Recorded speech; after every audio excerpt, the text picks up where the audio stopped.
Pacific. And on this pod, we reward winning.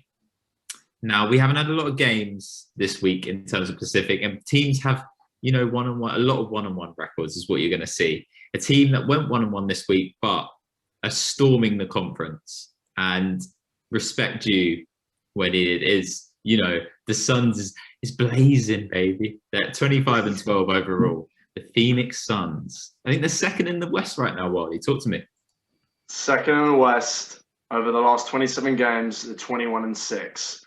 Pun intended, are the hottest team in the league right now. I love it. They're fantastic. They're great to watch. I love it. They're fantastic. They're in assists, only second to Golden State, but they're a 9 seed, so who cares? I think what's so interesting about the Suns is they got so many ways that they can beat you. Dario Saric has made a storming comeback. He's been a really big contributing factor to the way that they've been winning recently. They've had some nice high-low action with Dario Saric and Kaminsky, Frank the Tank, a guy that we were mentioning whilst Dario was still getting his legs back. So I've been loving the link up with them. Ayton hasn't had a bad year, but I think people, and myself included, expected him to take much bigger steps with the addition of Chris Paul to the team, but it hasn't quite taken in the way everybody had liked. However, over the past 2 weeks, it's really been connecting well, and they've been getting him some really, really easy looks. With a combination of Chris Paul and Devin handling the ball, they've really had to respect both of those guys. So it's really allowed them to, on the third action within an offense, allowed Ayton to seal much easier on much smaller defenders and catch lobs to score, which has made him so much more confident even in the trickier spots. He caught a rebound amongst 3 defenders in the last game and put it back up, and instead of kicking it out, which was awesome. Obviously, you like to look for a good pass, but it's just nice to see him have that confidence to take it and make it. The main thing with them, and I've spoken a little bit about this with Philly, but Phoenix, it's on another level. Their ball movement is crazy. You think that they have the best shot they could get, and then they make that one extra pass. And it's like, Jesus, teams are just nowhere near the shot that they're taking. It's been really, really good to watch so far. Great win against the Blazers. They beat them by 6, but that game was out of hand when Booker really closed it in the 4th. They obviously lose to the Pacers by 11. Good games off the bench from Saric and Nader.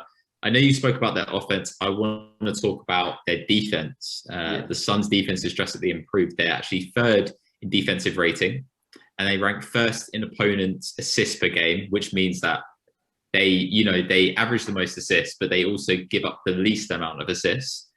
And they're also 1st in opponents' 3-point percentage at 34%. Mm-hmm.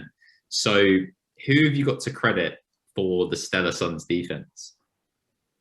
The young legs. They're guys. They have a bunch of slashers on this team. So these are the kind of guys that they always want to be moving. If they're not moving, they don't feel like they're doing anything. I hate to bring it back to offense a little bit, but if their mindset is they're always wanting to move into space, it means that they always want to be moving on defense as well.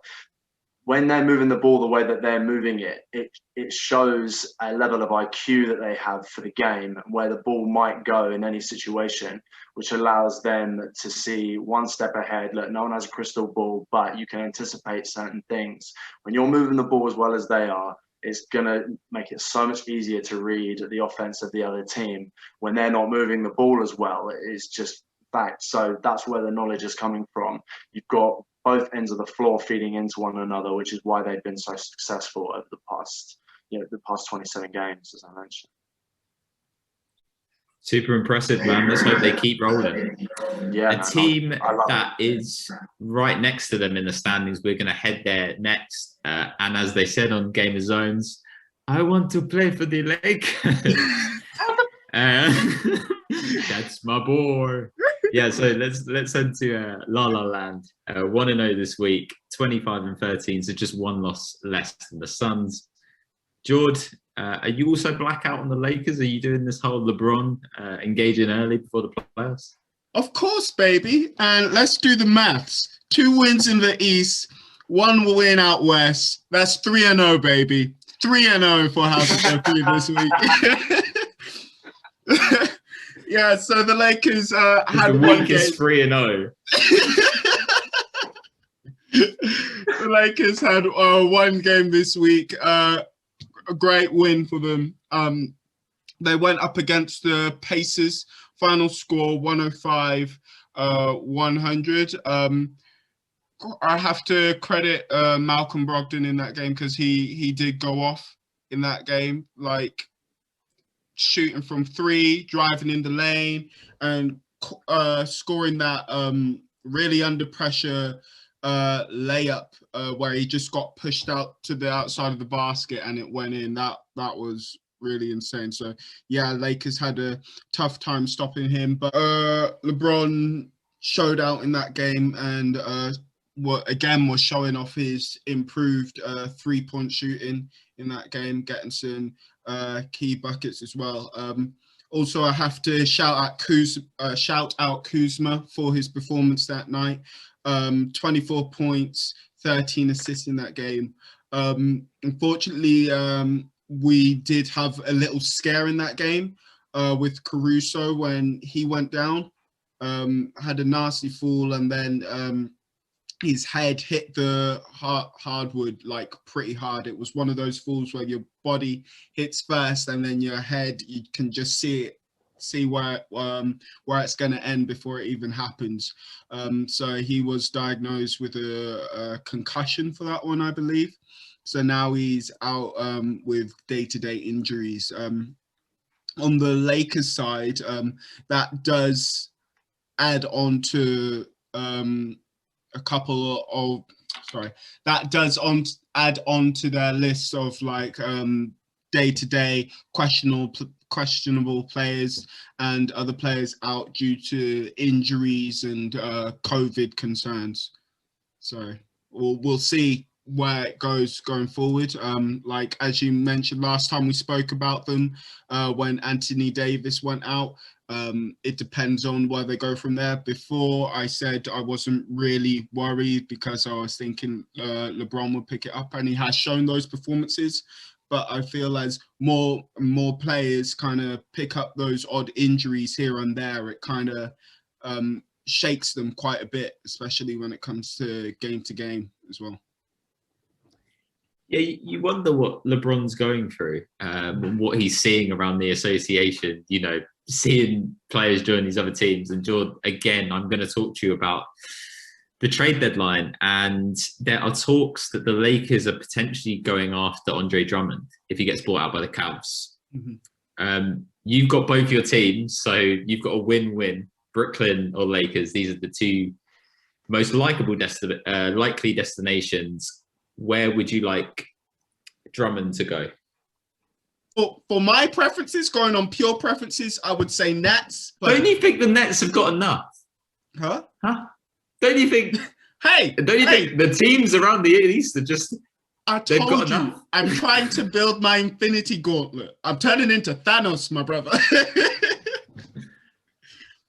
He wants them to go to Brooklyn so that when Ed picks the Lakers in the playoff draft, he gets Brooklyn on the other end. Right. I don't think Ed's picking the Lakers. You don't know. I've got the #1 pick secured. I'm worried. I'm genuinely worried.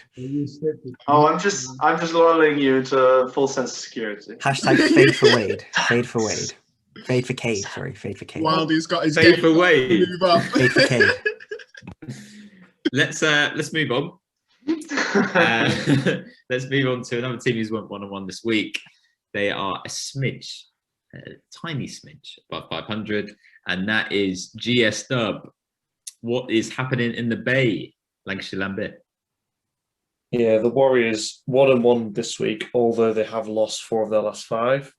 Granted, those 4 defeats are against the Lakers, the Blazers, the Suns, and the Clippers, so it's not horrendous, is it? But yeah, this week, interesting one in the defeat against the Clippers. They lost 130-104, But the main storyline around that game is James Wiseman was benched for missing 2 COVID tests over the All-Star break. And then Steve Kerr only brought him in the fourth quarter. However, credit to Wiseman, in that fourth quarter, he scored 14 points and got 7 rebounds. So he vented his frustration on the court. So that was good to see. And then Curry had a bit of an off night, only scoring 14 points and was 1 for 8 from 3-point range. And then massive turnaround against the Jazz. Great win there, 131-119, in which Rudy Gobert went Oh my off. God. He got 24 points and 28 rebounds. And Gobble. unbelievable. And the Warriors still managed to win. Credit to Curry again. Great turnaround versus last game. He scored 32 points, much better from 3, 6 for 9 for shooting there. Draymond Green got a triple-double, 11 points, 12 rebounds, 12 assists. And Andrew Wiggins chipped in with 28 points as well. So Warriors, really good. They shot 51% from 3-point range as well. So excellent performance from them. And the main thing I want to talk about with the Warriors is, and I touched on it with James Wiseman, is that he started the first 16 games of the season for the Warriors and they went 8-8 in those games. However, in his last 12 appearances, because he did miss about 10 games in the middle of February, but in his last 12 appearances, he's only started 1, and the Warriors have gone 7-5 in that. And those 5 defeats are against Blazers, Lakers, Clippers, Suns, etc. So even though from his personal perspective, his stats pretty much are the same with starting or on the bench, the Warriors do seem to play better and get better results when he's coming off the bench. Wonder if that's going to be a permanent thing or not, but it seems that they found that balance with him in his rookie season at the moment.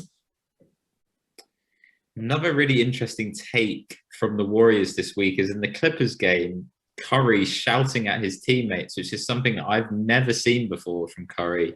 He sort of just lost his, he was just frustrated.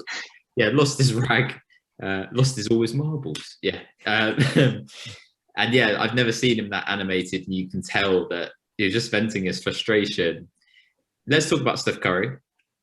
33rd birthday yesterday. He had a really good game, as you said. Matt, what is your favourite moment of all time of Steph Curry? The one that stands out for me probably is the game against OKC, where at the time, doesn't he ties the 3-point in the game record with 12, and then he obviously gets that huge, it's not quite a buzzer beater, it's not quite by like the 10th of a second, but he like from just inside the half, he just launches it. He just launches it and it goes in. And the thing is with Steph is that he's hit that many buzzer beaters and that many half-court shots, etc., over his career. But I think that one, and with the game as well, it's against OKC of Durant, Ibaka, and Westbrook. It's just a great game that just sums him up as a player and the moments of magic as well. So many good moments. I'm sure everybody's got their own. I was at pre-drinks for that game when I was in the US, and when that 3 went in, the whole place just went absolutely berserk, because that game he was just unconscious, and that shot was just, and that was his unanimous year, I believe. So it was just, this is ridiculous. Like, how is this guy doing this? Yeah, my favorite one is the dribbling on the Clippers, and he turns around, and Steve Kerr is like, no, it's such a bad shot. Why are you taking that? Then it goes in. He just turns away, like laughing. Crazy. If you hear I can't remember who on the Clippers. I think it might have been Redick that talked about it, because there was 4 of them stood around him, and he was saying I wasn't worried about D'ing him up because he dribbled the ball towards CP3, and CP3 gets that ball like every single time, and for some reason Curry's managed to do something that's just thrown him off, and he can't get it. And it's like what do you even do? Like, nuts. Nuts. Yeah. Praise Chef Curry, man. Greatest year of all time. Let's move it along. Let's head to another team in California, and that is in Sacktown, where we're looking at the Kings. They went another team who went 1-1 this week. 15-23 overall. Bray, take it away. Yeah, we've already talked about the Suns done really well. They got a massive win over the Lakers, and the Kings did too. But when they beat the Lakers, LeBron wasn't playing, and neither was AD. So, yeah, big congrats to them. It's a win. They're 3-7 in their last 10, which is only better than the Rockets and the Timberwolves. Surprise, surprise, in the conference. And yeah, I wonder who has those teams. So yeah, basically, like, I don't like to be negative, but like they just really don't leave much. Like they're 15-23, and unfortunately, like obviously, if you're a Kings fan, you're optimistic. They beat the Lakers, it's great. You got to resign to the fact you're a bottom 5 team in the league.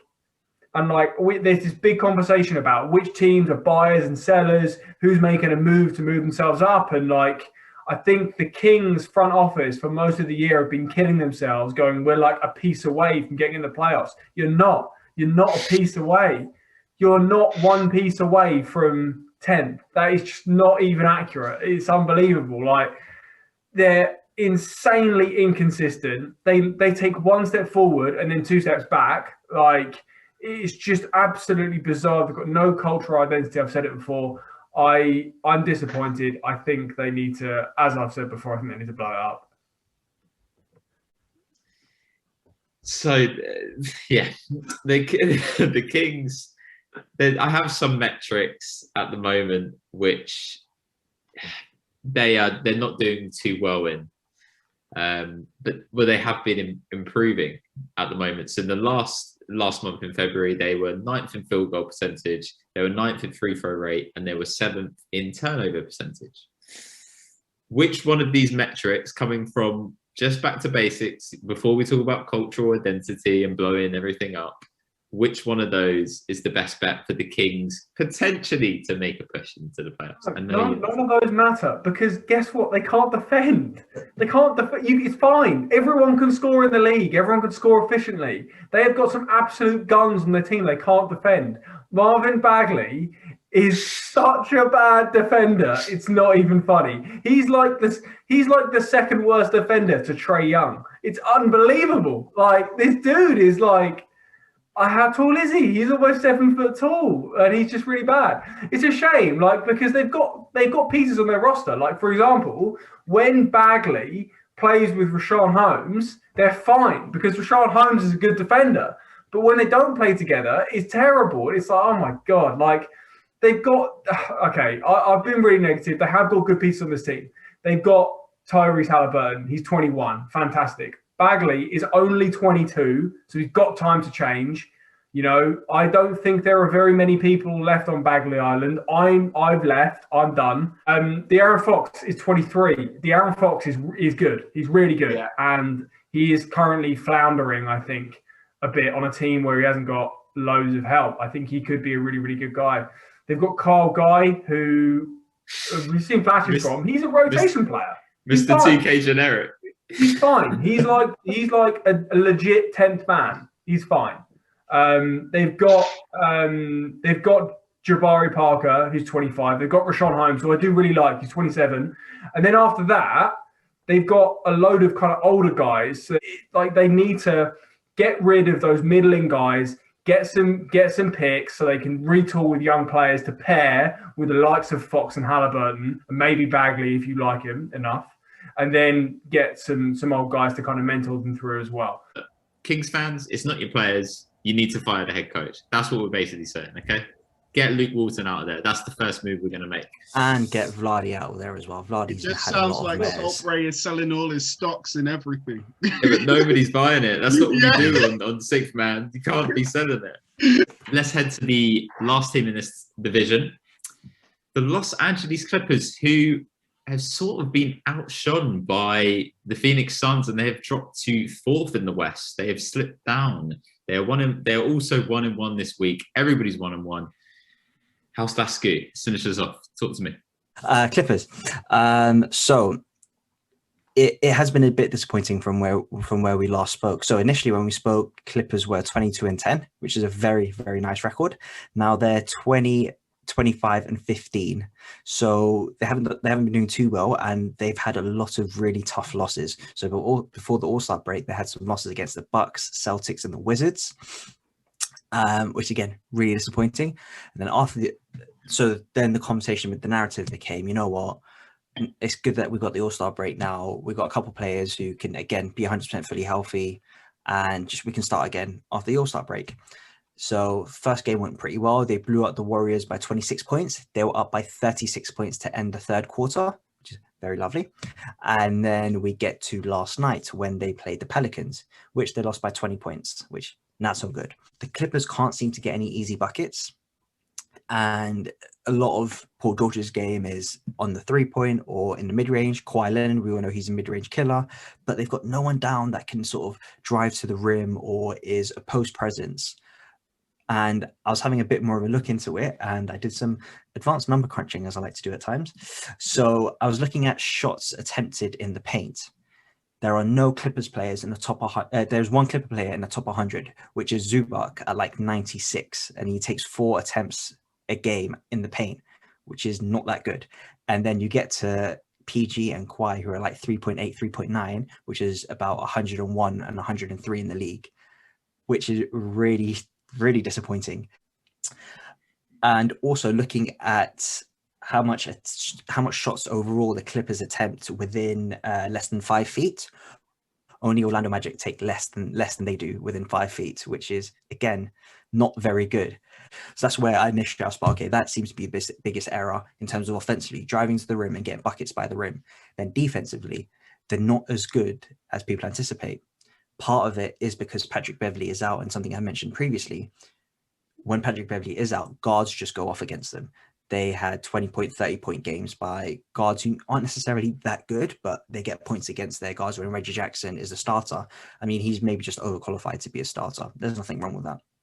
Now, Patrick Beverley is also injured, so he's going to be out for the next 3 or 4 games as well. Lonzo Ball yesterday for the Pelicans actually had like 20 points against the Clippers. Which 5 threes. Bit disappointing if you're the Clippers. Lonzo Ball shouldn't be scoring that well against you when we all know his struggles that he's had shooting, although it has improved this year. So that's where I'm at with the Clippers. Yeah, I guess we'll have to see in the playoffs, but I'm not too optimistic considering what they've put on tape so far. Do you think the Clippers could blow it up next year if they don't meet their goals? Ooh, I was just thinking about this. Ooh. So, from my understanding, is when Kawhi and PG signed their contract, it was like a 2-year deal. So they had a little bit of flexibility, and it's now 2 years. So I'm not sure exactly, because I haven't looked this up, I'm not sure exactly how the contracts work, because at the end of the day, I don't really care what happens to the Clippers after the season, because they're not my team, apart from what we're doing here. How you doing, Lakers? So I'm not sure what the approach they would take, because if Kawhi and PG do leave and decide not to sign an extension, where would they go to? What would be the steps thereafter? I feel like they've sort of committed to this, and especially the organization have committed to this, because we all know what the sort of assets that they've given up to acquire PG. So that's the other thing to look at. And yeah. I think Kawhi is like, I don't want to play with PG. I just think that if it doesn't work out, I think PG's gone. Yeah, and I think Kawhi wants to stay in LA because that's obviously where he's from. So I think he made that pretty clear. He's won championships, so maybe it's not a sense of blowing it up, but I think there's going to be major changes. And let's be honest, I didn't see them winning the chip this year anyway. Let's talk about the Clippers in the clutch just quickly, Ed. So the Clippers are last in overall field goal percentage, 19th in offensive rating overall, and then you're last in net rating as well. I think you alluded to it before, but why are they so bad in crunch time? Part of it, you could say maybe they don't have a floor general who who is a great decision maker when they need to be. We all know Patrick Beverley's strength comes in the defensive end, may not be necessarily in the offensive end with regards to distribution. Maybe that's where they're going. Maybe it's because they don't necessarily have a post presence who they can drop it down to and can get an easy bucket. They've also got the worst net rating in the clutch as well at -26. And to put it into context, second is Pistons with -18, and third is the Timberwolves at -17. So it goes from -26, 18, 17, which is yikes. Just like an open bottle of Coca-Cola, flat. That's what it is, Clippers, flat. Let's head to the leaderboard. Okay, so from bottom to top, Salisbury staying the same, baby. 93 wins, 135 losses. That's a bad record. Better than it was last week. Yeah. At least it's small wins. Small wins. You're at 40%. Your best team are the Miami Heat. Yeah. Sorry, Chicago fans. And your worst team, Minnesota Timberwolves, still haven't won 10 games yet. Yikes. Lancashire Lambeer. It was really close, and we've dropped off. You're at 104 wins, 122 losses. You're now at 46%. Your best team, Denver. Your worst team, the Wizards. Actually, the Cavaliers by 1 loss. Wildy, there's a little bit of breathing room here. You know, you're comfortably into the 500 club. So well done to you, sir. 118 wins, 111 losses. The Philly cheesesteak sandwich is back, baby. It's back. Yes. And then second place, House of 03, retaining his position. Yes. Oh my Lord. Okay, it's really close. 122 wins and 99 losses at 55%. Your best team is the Brooklyn Nets, who have 2 more wins than the Lakers. And your worst team is the Pelicans at 15 and 21, which is not bad. Yeah. But this lead has shrunk because House Lasky, who's been sitting on top of this throne for so long, has 129 wins and 100 losses. He is at 56%. So there is 1% separating the top 2. Ooh. Yeah. You can't see him right now, but Jordan is really excited. Yeah, he did call it. Tell. So we might have a change next week. Can I say, Wildy, you should take a quote from Mourinho. You should be looking up, not down, because you're closer to me than you are to Matt. Yeah, man. I'm very happy with where I'm at right now. But two things to consider. One, Orlando are now probably going to be actively tanking. This team is going to look a lot different when we next speak after the deadline. 2, Knicks have got one of the hardest schedules in the league coming up. They had a favorable schedule first half of the year. They've got a very tough schedule coming up. Spurs and Knicks have the 2 toughest schedules coming up. So yeah, dude, you're so many games to play as well. Okay, well, we're going to check in with this next week because House Lasky might be toppled by House of 03 with your super team of teams, the Lakers and the Nets. Nice pun. We like it. Yeah, so that wraps it up for the 6th man from the division discussions. We are going to take a quick break and then we're going to head to our extra stuff.